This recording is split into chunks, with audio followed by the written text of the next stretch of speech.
আসসালামু আলাইকুম, কেমন আছেন সবাই? সবাইকে বৃষ্টিময় সকালের শুভেচ্ছা। সকাল ঘুম থেকে উঠে দেখতেছি সুন্দর বৃষ্টি পড়তেছে। আর বৃষ্টি তো আসলে সকাল থেকে না, গত ২-৩ দিন থেকেই ভালো বৃষ্টি হইতেছে। ঠান্ডা একটা ওয়েদার, খুব ভালো লাগতেছে। আর এদের পাশে আমি সকালে নাস্তা রেডি করে নিলাম। তার সাথে একটু শুটকি দিয়ে আলু দিয়ে একটু রান্না করলাম। যেহেতু শুটকি আমার অনেক পছন্দের।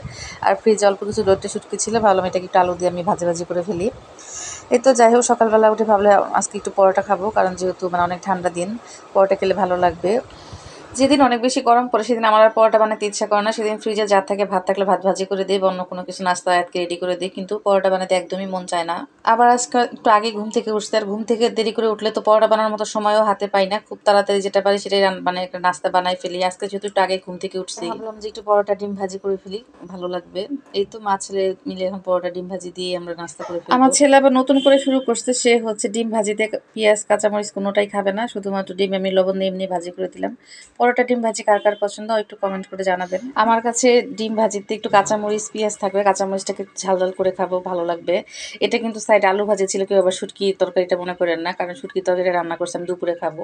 রাতে যেহেতু মাংস রান্না করছিলাম, মাংসের কিছু তরকারি আছে, ওইটা দিয়ে আয়াতকে খাওয়াবো। আর শুটকি রান্না করতে সেটা আমি খাবো। হঠাৎ করে শুটকি খেতে ইচ্ছে করতেছিল, অল্প কিছু শুটকি ফ্রিজে ছিল, এটাকে ভালো আলু দিয়ে একটু ভাজা ভাজা করে ফেলে, এটা দিয়ে আমি ভাত খাবো দুপুরে। আর আয়াতের জন্য তো মাংস আছেই।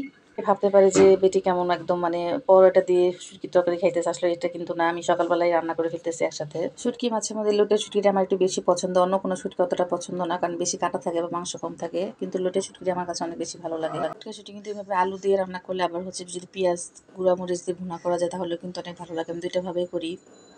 আপনাদের ভাইয়া কিন্তু শুটকি মাছ যে কোনো একটা একটা শুটকি আছে, মলা শুটকি, ওই একটা শুটকি ছাড়া আর কোনো শুটকি তার পছন্দ না। আর যত ধরনের শুটকি হচ্ছে আমার আমার পছন্দ। আমি বিভিন্নভাবে শুটকি রান্না করে খাই। আস্তে আস্তে আপনাদের সাথে সব রেসিপি শেয়ার করব। আর যে বৃষ্টিময় দিনে সবাই খিচুড়ি বিলাস করতেছে। আপনাদের ভাইয়া যেহেতু দুপুরে বাসায় থাকে না, সে রাতে বাসায় খায়, তাই ভাবতেছে যে দুপুরে আর কিছু রান্না করবো না, রাতে খিচুড়ি আর মাংস রান্না করব। কারণ যেহেতু আমি আর আয়াত শুধু বাসায় আছি, বাসায় তো আর কেউ নেই, আমাদের দুজনের জন্য আর খিচুড়ি বিলাস করার কোনো প্রয়োজন নাই। আমরা এগুলো দিয়ে খাবো। আর আপনার ভাইয়ার জন্য রাতের বেলা খিচুড়ি মাংস বা কোনো ভাজি টাজি সাথে করবো। তো যাই হোক, খুব সুন্দর ঠান্ডা দিন পড়তেছে, সবার ঘরে খিচুড়ি রান্না চলতেছে, আর আমি এখানে শুটকি রান্না করতেছি। শুটকি কার কার পছন্দ একটু কমেন্ট করে জানাবেন। লোটে শুটকিটা কিন্তু কম বেশি সবাই অনেক পছন্দ করে। এই তো আস্তে আস্তে আমার রান্নাটাও শেষ হয়ে গেছে। আর বারান্দা দিয়ে বৃষ্টি দেখতেছিলাম, এত সুন্দর বৃষ্টি পড়তেছে। অনেকেই আসলে বৃষ্টিতে কষ্ট করতেছে, যারা রিক্সাওয়ালা আছে। আমরা তো বাসায় বসে বসে বৃষ্টি বিলাস করতেছি। অনেকে দেখবেন যে বাইরে একদম বৃষ্টিতে ভিজে রিক্সা চালাইতেছে, তাদের জন্য কিন্তু অনেক কষ্ট হয়, সমবেদনা তাদের জন্য। আসলে আল্লাহ যার রিজিক যেভাবে রাখছে সেভাবে সে খাবেই, এটাই হচ্ছে কপাল। তো যাই হোক, আজকে ভিডিওটা এই পর্যন্তই। সবাই ভালো থাকবেন, সবাইকে আল্লাহ হাফেজ।